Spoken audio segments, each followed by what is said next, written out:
Tribes நேயர்களுக்கு வணக்கம். இந்த நிகழ்ச்சியில் நம்மோடு பேச இடதுசாரி செயல்பாட்டாளர் தோழர் மருதையன் அவர்கள் இணைந்துள்ளார். வாருங்களோடு பேசுவோம். தோழர் வணக்கம். வணக்கம். 5 மாநிலங்களில் தேர்தல் நடந்து முடிஞ்சிருக்குது. நேற்று இரவு 5 மாநிலங்களோட எக்ஸிட் போல், அதாவது தேர்தலுக்கு பிந்தைய கருத்து கணிப்புகள் வெளியிடப்பட்டிருக்குது. அதில் குறிப்பாக தமிழ்நாட்டில் பெருவாரியான கருத்து கணிப்புகள் டிஎம்கேவே மறுபடியும் ஆட்சிக்கு வரும் அப்படின்ற அளவுக்கு தான் வந்திருக்குது. ரொம்ப நம்பருக்குள்ளே போவேன்னு நினைக்கிறேன். ஆனால் ஒரு சிலது மட்டும் ஜேவிசின்ற அந்த ஆய்வு நிறுவனம் எடப்பாடி முன்னிலையில் இருக்கிற மாதிரி காட்டியிருக்குது. அப்புறமேட்டு மை ஆக்சிஸ் இந்தியா அவங்க விஜய் முன்னிலை இருக்கிறதா காட்டப்படுது. இந்த எக்ஸிட் போல்ஸ், இந்த கருத்து கணிப்புகளை பற்றி உங்களோட முதல் கட்ட பார்வை என்ன? எக்ஸிட் போல் எதுக்குங்க? முதல்ல அது நான் தெரிஞ்சுக்கிறேன். நான் எக்ஸிட் போலில் இப்போ 4ஆம் தேதி ரிசல்ட் வரப்போகுது. ஓகே. அதுக்கு முன்னால் இப்போ தெரிஞ்சு என்ன செய்யணும்? எனக்கு இந்த வடிவேலு பேக்கரி காமெடி இருக்குல்ல, அது ஞாபகம் வருது. அவர் ராத்திரி அர்ஜுன்ட்டு அந்த கதையை சொல்லுவார். ஆமாம், பேக்கரி எப்படி வாங்கினேன், அக்காலா கொடுத்து கணேசேட்டேருந்து பேக்கரி வாங்கினேன்னு. காலையில் ஒருத்தர் பல்லு விளக்கிட்டே இருந்து வாசலில் நின்று, சீக்கிரம் சொல்லு, நீங்கள் அக்காலா அனுப்பிட்டு இல்லை வாங்கினியா, உனக்கு என்ன அப்படி சீக்கிரம் சொல்லி, 1000 வேலை இருக்குல்ல, நான் போனோம். அந்த மாதிரி இப்போ 4ஆம் தேதிக்கு முன்னால் உங்களுக்கு தெரிஞ்சு நீங்கள் என்ன பண்ண போகிறீங்க? இதில் ஒரு பாயிண்ட் இருக்குதுங்க. இந்த ஆய்வுகள் இருக்குல்ல, இந்த ஆய்வுகளுக்கு என்ன அடிப்படை? இப்போது இந்த ஊகங்கள்னு எடுத்துக்கிட்டாக்கா, நம்ம கிண்டி ரேஸ் எடுத்துங்க, எந்த குதிரை ஜெயிக்கும், வாரம் புக்கு போட்டு வைப்பானுங்க.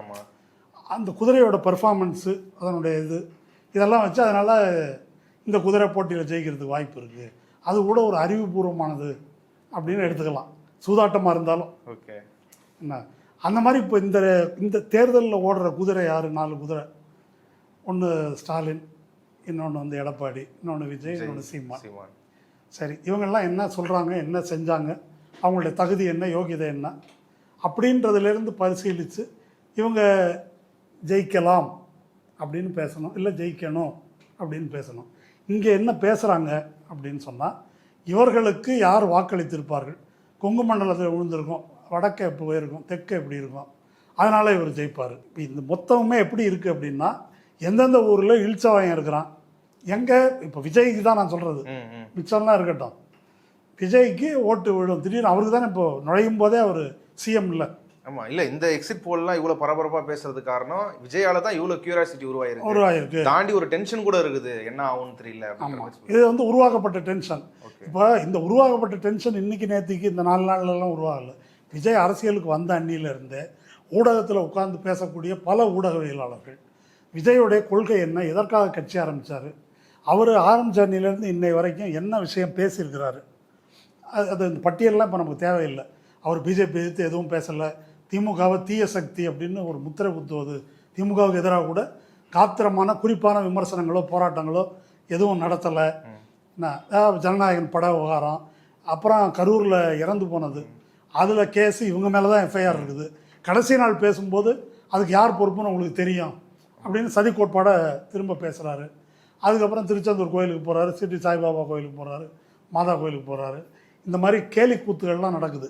இதில் முக்கியமான பாயிண்ட்டு, அது ஒரு கட்சியாக, கொள்கை என்ன, எதற்காக அரசியலுக்கு வந்தார், இந்த நபர், இந்த கட்சி தமிழ்நாட்டுக்கு ஒரு செல்வாக்கு பெறுவது தமிழகத்துக்கு நல்லதா, சரியா, தவறா அப்படின்னு பேச வேண்டிய இடத்திற்கு பதிலாக அவர் இப்படி பண்ணால் ஜெயிக்கலாம், அவர் கட்சி ஆரம்பிச்சிட்டாரு, ஏன் வெளியூருக்கு பிரச்சாரம் போகாமல் இருக்கார், இப்படி போகலாம்ல, அப்படி போகலாம்ல, இது எதுக்கு உனக்கு இந்த வேலை?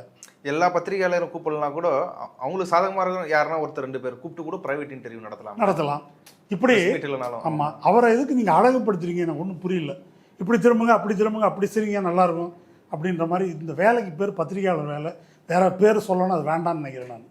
இது இந்த மாதிரி வேலை பண்ணிகிட்டு இருக்கிறாங்க. அந்த வேலையோட நீட்சி தான் இப்போ இந்த வேலை. இது நிச்சயமாக காசு வாங்கிட்டு கூவுறது. இப்போ நான் இது விஜய்க்காக சொல்கிறேன் அப்படின்னு இல்லை, அரசியலை பற்றி பேசுவதாக இருந்தால் எது சரியான அரசியல், எது மக்கள் நலனுக்கானது, சரி தப்புன்னு பேசணும். இதை தவிர வேற ஒரு முறையில் இதை பேச முடியாதுன்னு நினைக்கிறேன். எது ஜெயிக்கிற வழி, இந்த ஜாதியை கவர் பண்ணால் அப்படி ஜெயிக்கலாம், பெண்களை இந்த மாதிரி கவுக்கலாம், இவங்களை அப்படி பண்ணலாம், இப்படி ஏமாற்றலாம், இந்த சதி கோட்பாட்டை பரப்பலாம், இந்த மாதிரி பேசக்கூடியது அயோக்கியத்தனமானது. அந்த வேலை தான் இந்த எக்ஸிட் போல் இருக்கு இல்லையா, அது தேர்தலுக்கு முன்னால் நடக்கிற ஒப்பீனியன் போலாக இருக்கட்டும், பின்னால் நடக்கிற எக்ஸிட் போலாக இருக்கட்டும், இது ரெண்டுக்கும் இதான் நோக்கம். இப்போ முன்னால் நடக்கிற ஒப்பீனியன் போலுக்கு கருத்துருவாக்கம் என்ற ஒரு நோக்கம் இருக்குது. எக்ஸிட் போலுக்கு என்ன நோக்கம் இருக்க முடியும்? இதுக்குனால விளைவே கிடையாதுல்ல. விளைவு இருக்குல்ல. எப்படி இது இப்போ இந்த ஆக்சிஸ் இந்தியா போல் நீங்கள் சொல்லியிருக்கீங்க. இந்த ஆக்சிஸ் இந்தியாவை நேற்று இந்தியா டுடேல கேட்கும்போது எப்படி வருது என்னன்னு நெருக்கி கேட்டாங்க. 92 அவரு கொடுத்தது அந்த கம்பெனி எக்ஸ்ட்ரா முதலமைச்சர்லேருந்து 70 சீட்டு கொண்டாரு. ஆமா இல்லையா? 120 130 ஆமா. இது என்ன லாஜிக்கு, என்ன டேட்டா வச்சு முடிவு பண்ணாங்க? People are giving TVK 3 or 5 seats. Yes. So either Pradeep, you've hit it out of the park and you've nailed the Tamil Nadu election, or Pradeep Gupta will have egg on his face on D-Day. Because most other polls are not giving TVK more than 5 or 6 seats. And you've given them a minimum of a 98. I'm telling you, I don't want to comment on others. They are doing good job. Let them do it. But these numbers, it maybe I'm telling you, maybe 98 a little lower than that, but definitely not 10, 20, 30 type. How much lower? Now you're saying what is the margin of error? कितना लो जाएगा 98 से अगर गया तो? 98 से गया तो 70 के नीचे तो next to impossible है. So the 30 No, plus minus and also what it is showing, Pradeep, is the wide variance between exit polls, and that's, part of the problem. A lot of people are doing exit polls as fly-by-night operators throwing numbers at you. And No, you don't know what their background is, whether they are actually doing it seriously. Because if someone is giving 3 to 5 for TVK, and then someone is giving 98 to 120, just look at the But I have to I mean, highlight, yes. இது correct. அவங்க தான் அறிவியல் பூர்வமாக ஆய்வு செஞ்சு பண்ணியிருக்காங்க என்று பேசக்கூடிய பத்திரிகையாளர் என்ற பெயரில் நடமாடும் நபர்கள் இருக்கிறாங்க. ஆக்சிஸ் இந்தியாவுடைய யோக்கியதை என்ன? 2024 என்ன பண்ணாங்க? 2024 தேர்தலில் மோடி 401 சீட்டு வருவார், அவங்க 400 பார் அப்படின்னு சொன்னாங்க. 400ன்னு சொன்னால் கொஞ்சம் அசிங்கமாக போயிடும். கரெக்டாக அதே ஒன்று சேர்த்து போட்டு 401 பார் அப்படின்னு கொடுத்தாங்க. ரிசல்ட் என்ன வந்துச்சுன்னு தெரியும். அதுக்கப்புறமா பிரதீப் குப்தாவை கூப்பிட்டு சொன்னபோது, இல்லை விலை போயிட்டியா என்ன ஏதுன்னு கேட்டபோது அவர் சீன்லாம் கட்டினார், அழுதார். அந்த அளவுக்கு சீன் ஆகிறதுக்கு என்ன காரணம் அப்படின்னு சொன்னால், வெள்ளிக்கிழமை அன்னைக்கு, அதாவது சனிக்கிழமை அன்னைக்கு எக்ஸிட் போல் வருது. அது தேதி 2ன்னு நினைக்கிறேன். எக்ஸிட் போல் வருது. வெள்ளிக்கிழமை அன்னைக்கு மர்மமான முறையில் அந்நிய முதலீட்டாளர்கள் ஏராளமான பணத்தை இங்கே இந்திய பங்குச்சந்தையில் முதலீடு செய்கிறார்கள். வெள்ளிக்கிழமை அன்னைக்கு. சனிக்கிழமை எக்ஸிட் போல் வருது. எக்ஸிட் போலில் இப்படி 401, எல்லா எக்ஸிட் போலுமே மோடி தான் வந்துருச்சு. இதுதான் ஹையஸ்ட். யார்? இந்த ஆக்சிஸ் தான் ஹையஸ்ட், 401 சனிக்கிழமை. வந்த உடனே சிறு முதலீட்டாளர்கள்லாம் கொண்டு போய், சரி மோடி ஜெயிச்சிட்டாரு, இனிமேல் அதானியில் போடு, அம்பானியில் போடு, எதெல்லாம் போடணுமோ கொண்டு போய் இன்வெஸ்ட் பண்ணாங்க, மேசிவாக இன்வெஸ்ட் பண்ணாங்க. திங்கட்கிழமை அன்னைக்கு அந்நிய முதலீட்டாளர்கள் இருக்காங்கல்ல, அவங்க தங்களுடைய பணத்தெல்லாம் எடுத்துட்டாங்க. அவங்க இதில் இன்வெஸ்ட் ஆகிருக்குது, அதை எடுத்துகிட்டு வெளியே போயிட்டாங்க. செவ்வாய்க்கிழமை ரிசல்ட் வருது, ஊற்றிச்சு. அப்போ அதில் இழந்த தொகை மட்டும் $33,36,284, $400 பில்லியன். இது உலகத்தில் இந்த மாதிரி ஒரு ஸ்கேம் நடந்ததில்லை அப்படின்னு ராகுல் காந்தியிலேருந்து எல்லாரும் பேசினாங்க. இதை பேசுவதற்கு என்ன காரணம் அப்படின்னா, இதற்கு தேர்தல் ரிசல்ட் வர்றதுக்கு சில நாட்கள் முன்பு மோடியும் அமித்ஷாவும் இதையே சொல்லியிருக்காங்க, ஸ்டாக் வாங்குங்க ரிசல்ட் வர்றதுக்கு முன்னால் என்றே பேசியிருக்கிறார்கள். அப்போ இவ்வளோ பெரிய ஸ்கேமில் நீ சம்மந்தப்பட்டிருக்கிற அப்படின்னா, நான் இல்லைன்னு சொல்லிட்டு சத்தியம் பண்ணிட்டு வந்தாலும் போயிட்டான். இப்போ நான் சொல்கிறது, இது விஜய்க்கு மட்டும் நடக்கிறதோ இல்லை மோடி அமித்ஷாவுக்கு மட்டும் நடக்கிறதோ அப்படிலாம் கிடையாது. மீடியாவில் இது ரொம்ப நாளாக நடந்துகிட்ருக்குது. கோப்ரா போஸ்ட்னு ஒரு எக்ஸ்போஸ் வந்தது. பிஜேபிக்கு ஆதரவாக நீங்கள் நியூஸ் பண்ணணும், இப்படி பண்ணணும் அப்படின்னு நம்ம தமிழில் தினமலர் உள்ளிட்டு பல பேர்கிட்ட சொல்லி, ஆகா நாங்கள் செய்கிறோம் அப்படின்னு அதை ஆஷிஷ் கேத்தான் தான் ஃபுல்லாக ரெக்கார்ட் பண்ணி போட்டார். இது இல்லாமல் சாய்நாத் நிறைய கட்டுரை எழுதியிருக்கார். பத்திரிகைகளுக்கும் இந்த குறிப்பிட்ட கட்சிகள், நிறுவனங்கள் அவங்களுக்கும் இடையில் ப்ரைவேட் ட்ரீட்டின்னு போட்டுக்கிறாங்க. போட்டுட்டு அவங்களுக்கு சாதகமான செய்தியாக வெளியிடுவது. அதனால் இது பத்திரிகை துறையே வேறு மாதிரி மாமா வேலை பார்க்குறதா ஆயிடுச்சு அப்படின்னு அவர் எழுதியிருக்காரு. அதனால் இவங்களுக்கெல்லாம் எந்த க்ரெடிபிலிட்டியும் கிடையாது. உங்களுக்கு சமீபத்திய உதாரணம் வேணும், இதில் பெரிய கிங் யாருன்னா ட்ரம்ப். எப்படி இப்போ இந்த ஈரான் போர் நடக்குது இல்லையா, போரில் அவர் கரெக்டாக என்ன செய்வார் அப்படின்னு சொன்னால், வெள்ளிக்கிழமை இன்றைக்கி சமாதானம் அப்படிம்பார்.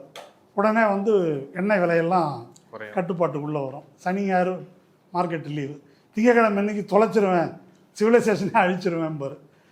இது சொல்கிறதோடு முடியலை. இதற்கு இடையில் பல $1 மில்லியன் கைமாறினதை எடுத்து போட்டு அது ட்ரம்ப்புக்கு நெருக்கமான நபர்களோடு எப்படி தொடர்புள்ளதாக இருக்குது என்பதும் ஓகே. வெளியே வந்திருக்குது. அவர் வந்து ட்ரம்ப் எனக்கு சூதாட்டம்லாம் பிடிக்காதுன்னு சொல்லிட்டாரு. கேசினோ நடத்துகிறவர் அவர், தொழிலே தான் அவருக்கு பிடிக்காதுன்னு சொல்லிட்டாரு. அது விட்டுருங்க. ட்ரம்ப் எப்படி இருக்காரு அப்படின்னா அவங்களுடைய இராணுவ அதிகாரிகள் எப்படி இருக்கிறாங்க, மாதுரோவை பிடிக்கிறதுக்கு போகிறாங்க, அதில் பந்தயம் கட்டியிருக்கிறானுங்க பிடிக்கிறோமா இல்லையான்ட்டு.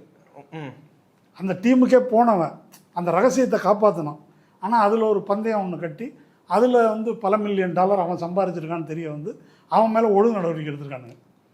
இந்த மாதிரி ஒரு தேச இராணுவ ரகசியத்தை வந்து இவர் வச்சு சூதாடிட்டாரு அப்படின்னு சொல்லி. அதனால் நான் சொல்ல வர்றது என்னன்னு கேட்டால், இந்த முன்னால் நடத்துகிற ஒப்பீனியன் போல் பின்னால் நடத்துகிற ஒப்பீனியன் போல் இதெல்லாமே ஒரு மோசடியை செய்வதற்கான கருத்துருவாக்கத்துக்காக செய்யப்படுவது. இது தமிழ்நாட்டுக்கு மட்டும் இல்லை, இப்போ பெங்கால் சோஷியல் மீடியாவில் வந்து இந்த தேர்தல் வந்து அதிகமாக வந்து கவனிக்கப்பட்டிருக்குது. அதனால இயல்பாகவே வந்து ஒரு கியூரியாசிட்டியும் டென்ஷனும் வந்து பெண்களுக்கோ இளைஞர்களுக்கோ எல்லாருக்கும் இருக்கிறதா சொல்ல வராங்க. அது இயல்பாக இருக்கிறதா இல்லை உருவாக்கப்படுறதா? இல்லை, இப்போ நீங்கள் சொல்கிறீங்களே அது உருவாக்கப்படுவது தாங்க. சோஷியல் மீடியா வந்து ஒரு வார்த்தை இருக்குது, இது தனி ஒரு தலைப்பாக பேசணும். அது ஆக்சுவலாக அதாவது ஒரு தேர்தலில் முடிவு போடுவது, தேர்தலில் ஓட்டு போடுவது அப்படின்றது அறிவுபூர்வமாக அல்லது உணர்ச்சி பூர்வமாக முடிவெடுத்து ஒரு வாக்காளர் செய்கிற விஷயம். இப்போது சோஷியல் மீடியா வந்த பிறகு என்ன ஆகுது அப்படின்னாக்கா, மனிதர்கள் இருக்காங்கல்ல, அவங்களுடைய நடத்தை இருக்குல்ல, சிந்திக்கிற முறை, அதை வந்து பிஹேவியர் அப்படின்னு வகைப்படுத்துகிறாங்க. பிஹேவியர்ன்ற வார்த்தையை வந்து எப்படின்னா பொதுவாக விலங்குகளுக்கு பயன்படுத்துவோம். இப்படி பண்ணால் ஒரு நாய் என்ன செய்யும், இப்படி பண்ணால் ஒரு பாம்பு என்ன செய்யும், அந்த பிஹேவியர் அப்சர்வ் பண்ணுவாங்க துறை சார்ந்த அறிவியலாளர்கள். மனிதர்களையும் அந்த மாதிரி அவங்க டீல் பண்ணுறாங்க.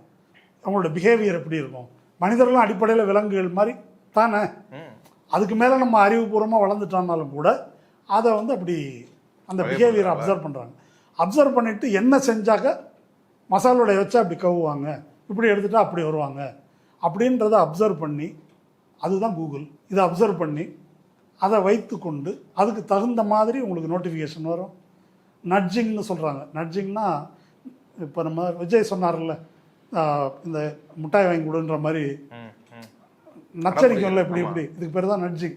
அந்த மாதிரி நட்ஜிங் சோஷியல் மீடியா வழியாக இதை உருவாக்குறாங்க. அதுக்கு மக்கள் வந்து இரையாகிறாங்க, அதை நோக்கி வந்து போகிறாங்க.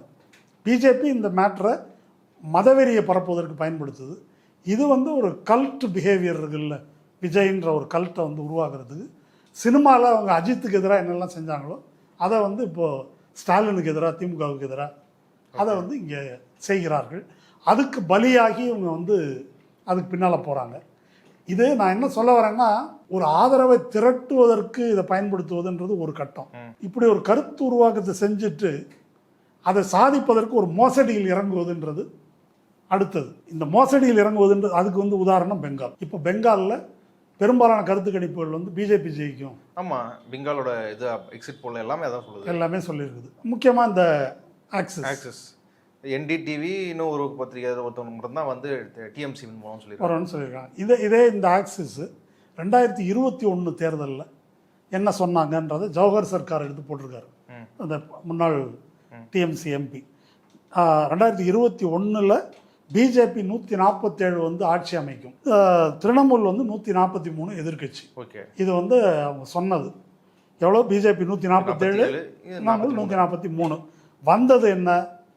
திரிணாமுல் 215, பிஜேபி 77. இது வந்து 2021 ரிசல்ட். அப்போ இவங்க மகா மைத்ராவும் போட்டிருக்காங்க, 200 250ன்னு போவானுங்க பாருங்க அப்படின்னு போட்டிருக்காங்க. இப்போ இதை சாதிப்பதற்கு என்ன மோசடிகளை செய்திருக்கிறார்கள் அப்படின்றது தனி ஒரு இது வந்து ஒரு பொது கருத்து, ஜெயிக்கும் ஜெயிக்கும் ஜெயிக்கும்னு உருவாக்கிடுறது. இப்போ மிக முக்கியமாக இப்போ ரீசெண்டாக நடந்த மோசடியிலேருந்து நம்ம பின்னால் போவோம். இப்போ ஹைகோர்ட்டில் நேற்றுக்கு ஒரு பெட்டிஷன் போட்டிருக்கிறாங்க, கல்கட்டா ஹைகோர்ட்டில். என்ன பெட்டிஷன்னா, கவுண்டிங் ஆஃபீஸர்ஸாக மாநில அரசு அதிகாரிகளே இருக்கக்கூடாது, வாக்கு எண்ணிக்கை செய்கிற வேலையை அவங்க செய்யக்கூடாது. ஆமாம், சூப்பர்வைசராக, கவுண்டிங்கில் வந்து சூப்பர்வைசராக மாநில அரசு ஊழியர்களே இருக்கக்கூடாது அப்படின்னு ஒன்று எலெக்ஷன் கமிஷன் அமல்படுத்துது அப்படின்னு சொல்லி ஹைகோர்ட்டில் போட்டிருக்கிறாங்க. அதை நோட்டீஸ் போட்டிருக்கிறாங்க. அது என்ன நடக்குன்றதுக்கெல்லாம் ஒன்றும் உத்தரவாதம் இல்லை. இது இப்போ ஏற்கனவே 400க்கும் மேற்பட்ட உயர் அதிகாரிகள், ஐஏஎஸ் ஐபிஎஸ் அதிகாரிகள் வந்து அங்கேருந்து மாற்றம் செய்யப்பட்டாங்க, அது நமக்கு தெரியும். அதே போல் இந்த தேர்தலை நடத்துவதற்கு எல்லா வகையான பாராமிலிட்ரி ஃபோர்ஸும் வந்து கொண்டு வந்து இறக்கப்பட்டிருக்குது. அது எவ்வளோ ப்ரூட்டலாக வந்து மக்களை நடத்துது. அவங்களே பிஜேபி ஓட்டு போட சொல்லி கேட்குறாங்க. இந்த சம்பவம் ஓட்டு போட்டு போகிறவங்கள அடிக்கிறாங்க, அவங்க கண்ணு முன்னாடிக்கா பிஜேபிக்காரங்க மற்றவங்கள போட்டு அடிக்கிறாங்க, அவங்க வேடிக்கை பார்க்குறாங்க, இதெல்லாம் வந்துருக்குது. இதுக்கு முன்னால் இந்த எஸ்ஐஆரை பயன்படுத்தி ஒரு மிகப்பெரிய மோசடி வந்து உச்சகட்டமாக அங்கே வந்து நடந்திருக்குது. வேறு எங்கேயும் இல்லாத அளவுக்கு 27 லட்சம் வாக்காளர்களை உச்சநீதிமன்றம் நியமித்த ஒரு அட்ஜூடிகேஷனுக்கு நியமித்த நீதித்துறை குழு அவங்க வந்து 27 லட்சம் பேரை வந்து நீக்கியிருக்கிறாங்க. என்ன பேரில் அப்படின்னா லாஜிக்கல் டிஸ்கிரிபன்சி அப்படின்னு இதை பற்றி நம்ம ஏற்கனவே பேசியிருக்கிறோம்.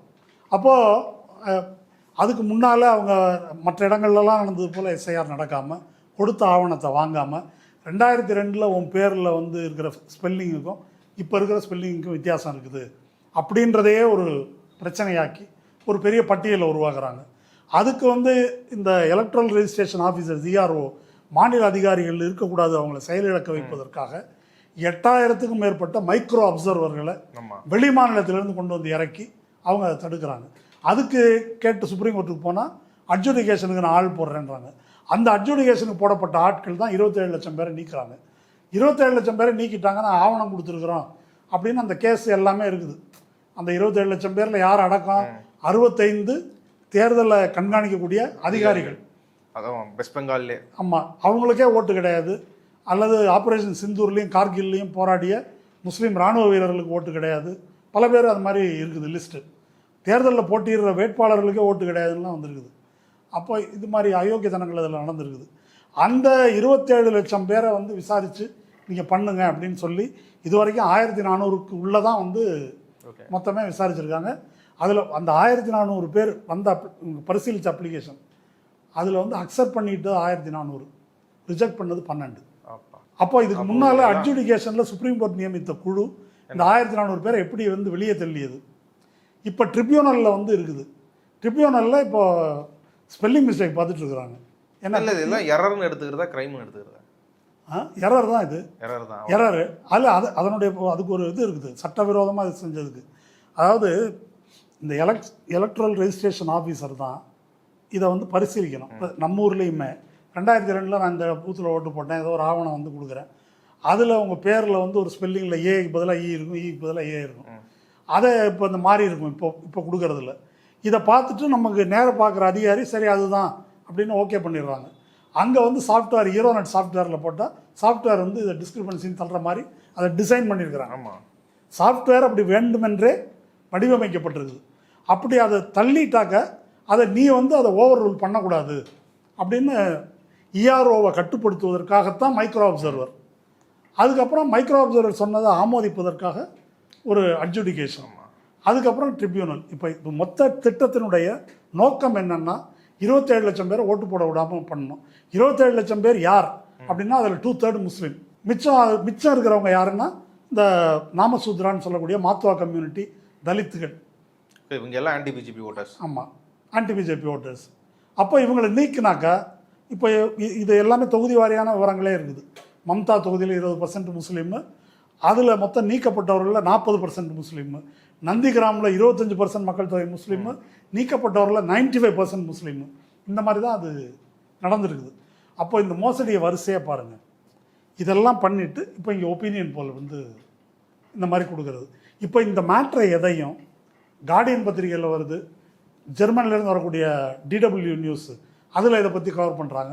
இந்த தொலைக்காட்சி ஏதாவது கவர் பண்ணியிருக்காங்களா? இது 27 லட்சம் பேர் வாக்குரிமையை பறிக்கிறது உரிய ஆவணங்கள் கொடுத்த பிறகும் அப்படின்றது எவ்வளோ பெரிய கிரிமினல் குற்றம். அது எதுக்கு இதை செய்யப்பட்டதுன்னா இந்த தேர்தலில் மம்தாவை வீழ்த்தணும். அப்புறம் என்னன்றதை அப்புறம் பார்த்துக்குவோம். அப்போது இந்த ஒப்பீனியன் போல், எக்ஸிட் போல், இது எல்லாத்துக்கும் உள்ள இந்த மாதிரி ஒரு ஸ்கீம் இருக்குது. இப்படி ஒரு ஸ்கீம் இருக்குது. தமிழ்நாட்டில் அது மாதிரி ஸ்கீம் ஏதாவது வேலை செய்தா இல்லையான்னு நமக்கு தெரியாது. இல்லை, தமிழ்நாட்டில் இப்போ வரைக்கும் எக்ஸாக்டான வாக்குப்பதிவான விவரங்களும் வெளியிடல. இன்னும் டேட்டா கொடுக்கல. ஏன் கொடுக்கல? 6 நாள் ஆயிடுச்சு. ஆமாம், கொடுக்காமல் இருக்கிறதுக்கு எந்த அடிப்படையும் இல்லை. இது வந்து 2020 போஸ்டல் ஓட்ஸ் எல்லாம் கவுண்ட் பண்ணிட்டு இருக்கிறோம், அது வந்துட்டு தான் இருக்கும், அது இருக்கும் எடுக்க மாட்டேன்றாங்களே. 2024 தேர்தலில் இதுதான் நடந்தது. ஆக்சுவல் கவுண்டிங் இது கொடுங்கன்னு கேட்டால் கொடுக்கல. ஃபார்ம் 17C அப்லோட் பண்ணுங்கன்னா அப்லோட் பண்ணலை. அப்போது கடைசியில் என்னாச்சு, ஒரு ஃபேஸ் 2 எலெக்ஷன் ரிசல்ட் கடைசி வரைக்கும் கவுண்ட் வந்து வரல. கடைசி 7வது ஃபேஸ் அந்த கவுண்டிங் டீட்டெயில் வெளியே விடுவதற்கு முன்னாலேயே மோடி வெற்றி பெற்று விட்டார் என்ற அறிவிப்பு வந்து முன்னாலேயே வருது. இதெல்லாம் எப்படி மோசடியாக நடந்ததுன்றதை வாய்ஸ் ஆஃப் டிஎன் சார்பில் கூட்டம் நடத்திருக்கிறோம். இங்கே 79 தொகுதிகளில் மோசடி நடந்திருக்குது. இப்போ ஜெயிச்சதுலேயே 79 தொகுதி இந்தியா கூட்டணி ஜெயிச்ச தொகுதி அப்படின்னு அந்த மோசடியில் தான் வெற்றி பெற்றது. இன்றைக்கி மாகவ மொய்த்ரா போட்டிருக்கிறாங்க. அஞ்சலி பாரத்வாஜ் வந்து ஃபார்ம் 17C எல்லாம் வாங்கிட்டீங்களான்னு கேட்டு போட்டிருக்கிறாங்க. அதெல்லாம் வாங்கி ஸ்கேன் பண்ணி எக்ஸல் ஷீட்டில் போட்டு தயாராக வச்சுருக்கிறோம். அதாவது எவ்வளவு தான் பண்ண முடியுமோ அத்தனை இங்கேயும் திமுக அது மாதிரி வந்து தயாராக தான் இருக்கிறாங்க. அப்போ மோசடி நடக்கும். இல்லை, முதலமைச்சர் கூட இன்னைக்கு மற்றவங்க எல்லாம் இப்போ டிவிக்கே அதை செலிப்ரேட் பண்ணுறாங்க, மற்றவங்களாம் செலிப்ரேட் பண்ணுறாங்க. ஆனால் டிஎம்கேபியோ வந்து இல்லை ரிசல்ட் வரவரும் கௌரவமாக இருங்கன்றது தான் ஸ்டாலின் அவர்கள் வந்து கட்சிகளுக்கு அறிவுறுத்தி இருக்கிறாரு. அப்போ அப்படி ஒரு டென்ஷன் இங்கேயும் அப்படி ஒரு டென்ஷன் தேவைன்னு நினைக்கிறீங்களா இங்கே தமிழ்நாட்டிலேயே? கட்டாயம் தேவை. இல்லைங்க, இப்போ நீங்கள் பெங்காலில் இந்த என்னுடைய கருத்துப்படி இந்த வாட்டி திமுக கூட ஜெயிக்கட்டும், வெற்றி பெறலாம், நடக்கட்டும். பெறலாம்னு ஏன் சொல்கிறேன்னா, இப்போ பெங்காலில் நீங்கள் மாநில ஊழியர்களே இருக்கக்கூடாதுன்னு போட்டிருக்கிறான் சூப்பர்விஷன். அப்போ நீ வேற ஆளை வச்சு அவங்க தான் ஜெயிச்சாங்கன்னு அறிவிச்சுட்டா அதுக்கப்புறம் என்ன பண்ணுவீங்க? கேஸ் போட கோர்ட்டுக்கு போன மாதிரி தான். கோர்ட்டு வந்து 5 வருஷம் முடிச்ச அப்புறம் விசாரிக்கலாம்னு பேசுவோம். ஆமாம், அது மாதிரி தான். அப்போ எதுக்கும் துணிந்த ஒரு நிலைக்கு வந்து அவங்க போயிட்டாங்க. இன்னது தான் செய்ய முடியாதுன்றது இல்லை. அதனால் தமிழ்நாட்டிலையும் கூட அந்த விழிப்புணர்வு என்பது தேவை. அவங்க வந்து இங்கே உடனே விளையாட முடியாதுன்றதுனால முன்னால் ஒரு நேரத்தில் ஒருத்தவங்க தான் டார்கெட் பண்ணும், எல்லாரையும் பண்ணால் அது வந்து மற்றவங்களை ஒன்று சேர்றதுக்கு வாய்ப்பு இல்லை. இப்போ நேரடியாக பிஜேபி கொண்டு வரக்கூடாதுன்னு தான் விஜயை கொண்டு வந்திருக்கிறாங்க அந்த இடத்துக்கு. விஜயை வச்சு ஒரு இதாக வந்து பில்டப் பண்ணுறது, டிஎம்கே டேமேஜ் பண்ணுறது, அதுக்கப்புறமா வந்து ஒரு ஆல்டர்னேட் ஃபோர்ஸ் இருக்குது ஏடிஎம்கே டிஎம்கே வர முடியும் தமிழ்நாட்டில் அப்படின்ற மாதிரி ஒன்று வந்து கொண்டாந்துட்டு அப்புறம் அந்த இடத்த இதை தட்டினா தூக்கி விட்டு இருந்தால் ஓடி போயிடும். அது தெரியாது அவனுக்கு. யாரை சொல்கிறீங்க? இது விஜய் தான் சொல்கிறேன். அப்படியா? ஏங்க கேஜ்ரிவால் என்ன, கேஜ்ரிவால் கதை என்ன? கேஜ்ரிவால் வந்து எதுக்காக உள்ள வந்தார்? அவர் பிஜேபியை கொண்டு வர்றதுக்கான கருவியாக கேஜ்ரிவால் வந்தார் இல்லையா? முடிஞ்சது இந்தியா அகேன்ஸ்ட் கரப்ஷன் முடிஞ்ச உடனே இன்னைக்கு கேஜ்ரிவால் கதி என்ன? அவங்களே பீஸ் பிடிக்கிட்டாங்க, மொத்தமாக பீஸ் பிடிக்கிட்டாங்க. இது வந்து எடப்பாடிக்கும் நடக்கும், விஜய்க்கும் நடக்கும்.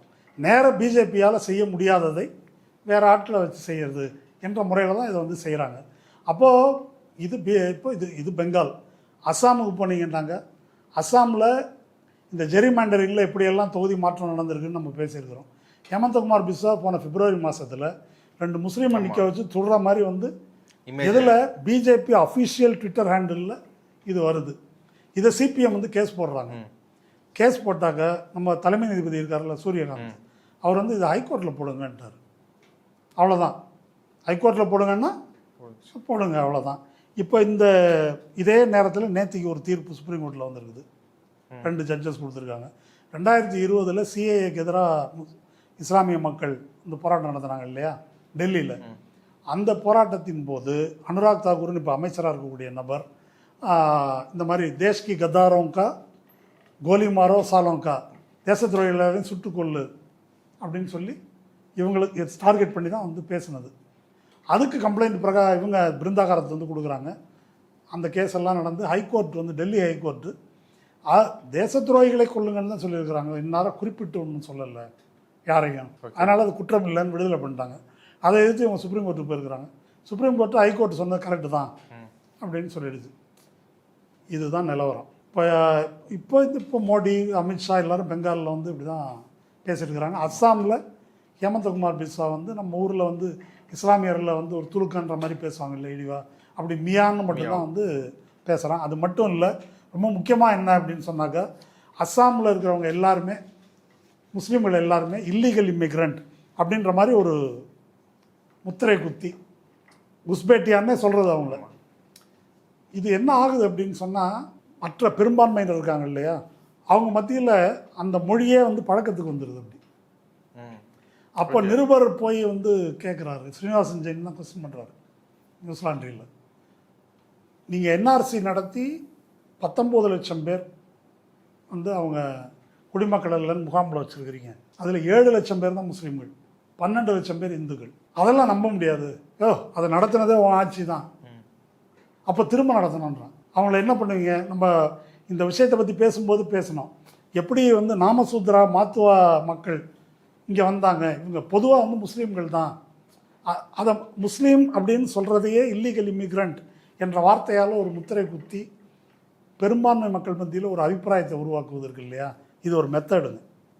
இது ஒரு இந்த மெத்தடை விஜய் கடைபிடிக்கிறார். விஜயா எப்படி சொல்றீங்க? திமுக தீய சக்தி தீய சக்தி தீய சக்தி. இப்போ நீங்கள் அந்த பசங்க ஆதரிக்கக்கூடிய பசங்களை பாருங்களேன், எந்த விவரமும் அவங்களுக்கு தெரியல, எதுக்கும் பதில் சொல்ல தெரியல, ஆனால் தீய சக்தி. ஒரே ஆறுதல் நேற்று அவங்க எல்லாருக்குமே வந்து இதுதான், மை ஆக்சஸ் இந்தியா தான். எல்லா கருத்து கம்பெனியும் பார்த்து கதறிட்டு அப்புறம் அந்த ஸ்க்ரீன்ஷாட்டை மட்டும் எடுத்து போட்டு பாருங்க, இதுதான் உண்மையான. இல்லை, இது வெற்றியோ இப்போ தோல்வி அடைந்தாலும் கூட அதுக்கு ஒரு நியாயம் வச்சுக்குவாங்க, அதுக்கு ஒரு விளக்கம் சொல்லுவாங்க, ஏதோ ஒன்று சொல்லுவாங்க.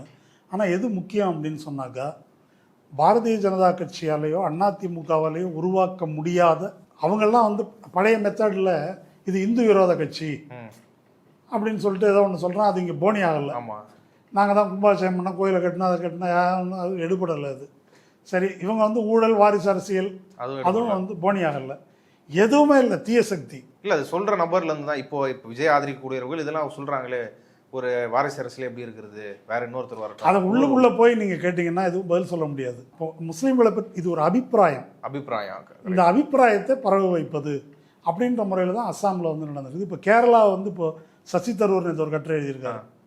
அவர் ஒரு பேர் வழி வேறு, அது ஆனால் அவர் கேரளாக்காரன்ற முறையில் எழுதியிருக்காரு. என்ன எழுதியிருக்காருன்னா, கேரளா தான் இந்த அடையாள அரசியல், இந்த மாதிரி வெறுப்பு அரசியல்லேருந்து தப்பிச்சதாக இருக்கும் அப்படின்னு ஒரு பெருமையாக நினச்சிட்டு இருந்தோம். கம்யூனிஸ்டோ காங்கிரஸோ அப்படி இருக்கும்னு நினச்சிட்டு இருந்தோம். ஆனால் அதுவே இப்போ இதாகிடுச்சு, நேராக ஜாதி அடிப்படையில் மத அடிப்படையில் பேசுகிறது அப்படின்றது இயல்பாகிடுச்சு. நாயர் சர்வீஸ் சொசைட்டி ஈழவ இது, வட கேரளம் பக்கம் போனால் ஆன்டி முஸ்லீம் நேராக வந்து பேசுகிறாங்க. அது இல்லாமல் கிறிசங்கி அப்படின்ற ஒரு சொல் இப்போ வந்து நேரடியாக ஒரு அஃபிஷியலாக கிறிஸ்டியன் சங்கி. ஓகே, கிறிஸ்தவர்களில் ஒரு பிரிவினர் முஸ்லீம்களை வெறுப்பவர்கள், முஸ்லீம்கள் இருக்கக்கூடிய கிறிஸ்தவர்கள், பிஜேபிக்கு ஓட்டு போடக்கூடியவர்கள், அதன் பொருட்டு முக்கியமாக சிரியன் கிறிஸ்டியன்ஸ். அது மாதிரியே ஒன்று வந்துருச்சு, எங்கே போகிறோன்னு தெரிலன்னு அவர் ஒன்று. அது ஒரு கம்யூனிட்டியாகவே டெவலப் ஆகுதா? இல்லை, சிரியன் கிறிஸ்டியன்றது ஒரு பிரிவு. சிரியன் கிறிஸ்டியன் இல்லாமல் சொல்கிறது வந்து இது கிறிஸ்தவர்கள்லேயே முஸ்லீம்களை ஒடுக்கிறதுக்கு பிஜேபி வந்தால் நல்லது, அது வந்து பிரிக்கிட்டு இருக்குது. ஆமாம், அந்த கருத்தோடு பேசுபவர்கள் எல்லாம் கிறிசங்கி அதான் அந்த கிறிசங்கின்றது பிரிகிறாங்க. ஓகே, இந்த மாதிரியே ஒரு செக்ட் வந்து உருவாயிடுச்சு இல்லையா? இப்போ நீங்கள் அது கிறிசங்கி அப்படின்னு அதை டார்கெட் பண்ணோம். இப்போ மைனாரிட்டியிலேயே விஜய் ஆதரவாக இருந்து திமுக இப்போ வந்து வன்மத்தோடு பார்க்குறவங்கள அப்படி ஒரு கேட்டகரிக்கு வச்சுக்கணும். அது அந்த மாதிரி தான் உருவாக்குறாங்கன்ற நான். ஓகே, விளக்கம்லாம் ஏன் முஸ்லீம் இருக்கிற விளக்கம்லாம் தேவையில்லை, அதெல்லாம் மதம் மாற்றுறாங்க. எங்கே மாற்றுறாங்க? கேரளா ஸ்டோரி போய் அம்பலம் ஆயிடுச்சு. ஆனால் இது உருவாக்குற அபிப்பிராயம் இருக்கு இல்லையா, இந்த மாதிரி இந்த நோக்கத்தை கொண்டு அதை நோக்கி தள்ளுறதுக்கு தான் இந்த ஒப்பீனியன் போல், அது முன்னால் நடக்கிறதா இருக்கட்டும், பின்னால் நடக்கிற எக்ஸிட் போலாக இருக்கட்டும், அதை நோக்கி தள்ளுவதற்கு தான் பயன்படுத்தப்படுகிறது. இதில் வந்து மொத்த எலக்ட்ரல் ப்ராசஸையும் பிஜேபி தன் கையில் வைத்துக்கொண்டு அதுக்கு ஒன்றும் அர்த்தம் இல்லை அப்படின்னு ஆக்கிட்டாங்க. அதை பற்றி நம்ம வெவ்வேறு கோணத்தில் நிறையா பேசிட்டோம். ஆனால் முக்கியமான 5 மாநில தேர்தல் பெரிய அளவில் ஊடகங்கள் வந்து இந்த கோணத்தில் எதுவும் பேசவில்லை. ஊடகங்கள் பேசவில்லை. ஊடகங்கள் பேசாது, அதெல்லாம் கோதி மீடியா. சரி, கட்சிகளுக்கு என்ன கேடு? இயக்கங்கள் கட்சிகள். இப்போ இந்த 27 லட்சம் வாக்காளர்கள் நீக்கப்பட்டிருப்பதை பீகாரில் போய் அவர் அந்த ஓட் சோரி அப்படின்னு யாத்திரா நடத்தினார் இவர் ராகுல் காந்தி. பெங்காலில் அது ஏன் கேட்கல? இது எல்லாருக்கும் உள்ள பிரச்சனை தானே. அதை எழுப்பணுமா இல்லையா, கேட்கணுமா இல்லையா, அதை ஏன் பேசவில்லை? இப்போ என்ன ப்ராப்ளம் அப்படின்னு சொன்னாக்கா, எதிர்கட்சிகள் இருக்காங்க இல்லையா, பிஜேபிக்கு இருக்கிற அதிகார வெறி, எதுவும் செய்யலான்றது இருக்குல்ல, அதை ரெசிஸ்ட் பண்ணுறவங்களுக்கு கொஞ்சமாவது இருக்கணும்ல, எதிர்க்கிறவங்களுக்கு அதை முறியடிக்கணுன்றது அது இல்லை. எந்த அளவுக்கு இல்லைன்னு நான் சொல்கிறேன்னா, நீங்கள் மக்களுக்கு ஜனநாயகத்தை வாங்கி கொடுக்குறதெல்லாம் இருக்கட்டும், அப்புறமா உங்களை காப்பாற்றி கொள்வதற்காக நீங்கள் இந்த தேர்தல் அரங்கில் இருக்கணும் என்பதை காப்பாற்றி கொள்வதற்காக போராடுவதற்கு இல்லையா, அதற்கு கூட துப்பு கட்ட நிலையில் வந்து காங்கிரஸ் இருக்குது. அந்த கோணத்திலேயே அவர்கள் வந்து விஷயத்தை பார்க்கவில்லை. இப்போ நீ பெங்காலில் இதை செய்யலை அப்படின்னு நம்ம வந்து பார்க்குறோம். தமிழ்நாட்டில் என்ன வேலை பண்ணாங்க? தமிழ்நாட்டில் ஒரு சாலிடான கூட்டணி அப்படின்னு ஒரு அபிப்பிராயம் இருந்தது. எது இந்த திமுக தலைமையிலான அதை நாசம் பண்ணது யார்? முதல்ல காங்கிரஸ். எப்படி நாசம் பண்ணாங்க? சீட்டு கூட கேட்டாங்க. எதுக்காக? அங்கே போனால் எனக்கு கூட கிடைக்கும், அப்போ நீ அங்கே போய் எங்கே போ, அப்போ உனக்கு வந்து பாசிச எதிர்ப்பில் விஜய் நம்பகமான கூட்டாளியா? சீட்டு கூட கொடுக்கறது இருக்கட்டும், பாசிச அந்த ஆள் ஏதாவது பண்ணியிருக்காரா? நீ கூட்டணி சேர்றன்னா அப்போ உன்னுடைய நோக்கம் என்ன? அப்போது உனக்கு அதில் நீ சொல்லக்கூடிய கொள்கையில் உனக்கு கன்விக்ஷன் இல்லை. அவர் கீழே திரட்டி வச்சுருக்கிற கூட்டத்துக்கு என்ன பொருள்? அந்த கூட்டத்தை நீங்கள் போனால் அப்படியே சேர்த்துருவீங்களா? அதை அப்படியே அப்படி மாற்றிடுவீங்களா? அதை கொக்குதலில் வெண்ணெய் வச்சு பிடிக்கிறதா இது? அப்போது இந்த நோக்கத்திலேயே உங்களுக்கு நம்பிக்கை இல்லை, அது மாதிரி நீங்கள் ஃபைட் பண்ணுறதும் இல்லை என்பதை பெங்கால் எலெக்ஷனும் வந்து ப்ரூவ் பண்ணியிருக்குது. இப்போ சம பண்ணி நம்ம பார்க்க வேண்டியது என்ன அப்படின்னாக்கா, திரும்ப திரும்ப எக்ஸிட் போல் ரிசல்ட் என்ன, அதை விவாதிக்கிறது அர்த்தமற்றதுங்க. நான் என்ன சொல்கிறேன், திமுகவே வெல்லட்டும், விஜய்க்கு ஏதோ ஒரு %, 15 ஆனால் எல்லா கருத்து கணிப்புகளும் பிரதானமாக அவருக்கு வந்து ரெட்டை இலக்கில் வந்து % வருது, 20 கிட்ட வருது. ஆமாம், அதுதான் ஒரு சீரியஸான சேலஞ்சு. இது மாதிரி ஒரு மிகப்பெரிய ஒரு பிரிவு தமிழ்நாட்டில் இப்படி இருக்குது. ப்ளஸ் ஏடிஎம்கே ஆர்கனைஸ் ஆகுது. ஆமாம், கூடுதலாக ஏடிஎம்கே. ஓகே, அது வந்து பிஜேபி கூட்டணி.